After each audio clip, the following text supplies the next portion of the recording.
And good evening, everyone. I'm Jeremy J. Ford. Good evening, everyone. I'm Jeremy J. Ford. Good evening, everyone. Hurricane Ida is creeping closer to Louisiana, with residents being told to leave or hunker down by tonight.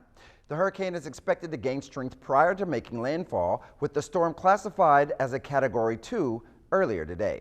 Forecasters say it could increase to a Category 4, bringing up to 15 feet of rain. Omar Villafranca has more. As many of you may know, today is Small Business Saturday, and although it's a day to support your community businesses, those same people are also giving back. There are only 3 days left to evacuate the remaining Americans and Afghan allies before U.S. troops withdraw from Afghanistan. But President Biden remains steadfast in finishing the job despite Thursday's attack and threats of more attacks by ISIS. Skylar Henry has more. They caught the beast. 3 young fishermen friends in Massachusetts have a fishtail to tell you, and they've got the video documentation to prove that it's true. That's right, Kathy. I am here live at the Rock and Roll Drive-In in Blomeyer. Now, their night's event has been sold out, like you said, but I've got the hottest ticket in town. Yeah, thanks, Kathy. I'm right here at the base of the Bill Emerson Bridge. Now, often people leave their masks hanging and dangling from their rearview mirrors. But once they cross this Bill Emerson Bridge over into Illinois, it's possible that might get you a citation. What is now just a cotton field will soon be a $62 million industrial site. The manufacturing facility is located just off Highway 60 and to be future 57, which will connect travelers all the way from Chicago down to Little Rock.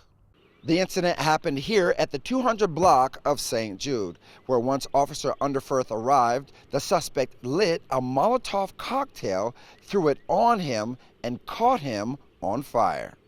I'm here at the 200 block of Broyles Avenue in McCracken County. We're here at this residence behind me. More than 70 dogs, 26 goats, and 12 chickens, along with other animals, including pigs and turtles, have been recovered because they were in danger.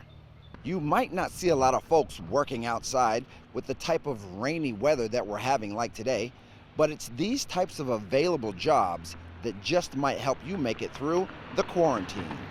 It's non-essential businesses like this that are forced to close their doors due to the coronavirus. But even though everything looks undisturbed from the outside, you never know what problems might lurk within. It is a serious problem. You could be saving somebody's life by helping us out, keeping these signs up. Donnie Brown, the New Madrid County highway engineer, tells me signs are being stolen throughout the county. Some of them the same night that we've put them up. 420, 7-Eleven, some of those are more common ones, but it's really getting to be a big problem. He says missing signs aren't the only problem he's seeing. Signs are also being damaged and destroyed.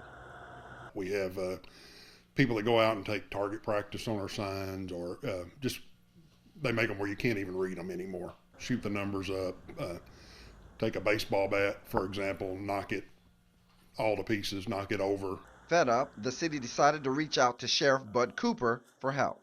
We're asking the public to bring back any signs that they have that have ended up in their possession. The New Madrid County Sheriff's Department tells me it's signs like this that have been stolen throughout the county. These signs that were once more than 2 feet wide have now been reduced to mere inches due to the cost to replace them. We learned that they had to spend around $8,000 of their budget to replace stolen road signs.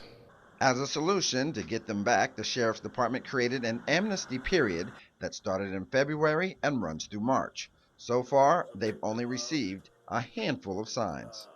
Any road signs, can bring them to the office and drop them off with no questions asked. But starting in April, he says, if caught, you will be prosecuted. We're going to vigorously start looking for these signs. Then we're going to investigate that and figure out who's got that sign and then take the appropriate criminal actions. From New Madrid, live local now, Jeremy J. Ford, Heartland News. Anyone that come here to try to purchase anything in the store, you will not make it far with fake bills. Store manager Shatoya Henry tells me the problem at her store is not all of the employees are trained to identify them. Yeah, I'm worried because everybody probably won't pay attention to the money like I will. Which is why they have a safe that will reject counterfeit bills. Well, we used to have markers where we mark our bills, but since we couldn't find them on markers, we put it in our safe, and if it rejected, you can't get your merchandise. Sheriff Britton Farrell tells me his department got a tip about the bills and felt it was his job to warn the community. By law, we're not allowed to disclose where or for what denomination. But he does advise you to learn how to spot a phony.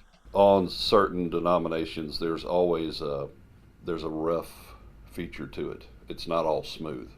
Like on this real $10 bill. What the vendors have to look for is the amount of the bill is on there, then there's a Liberty torch on there, and then on this $10 bill with Hamilton, his jacket, if you were to run your fingernail across there or across the torch or the denomination part of it, it's rough. From Charleston, live local now, Jeremy J. Ford, Heartland News. Now, thanks for joining us and have a good night.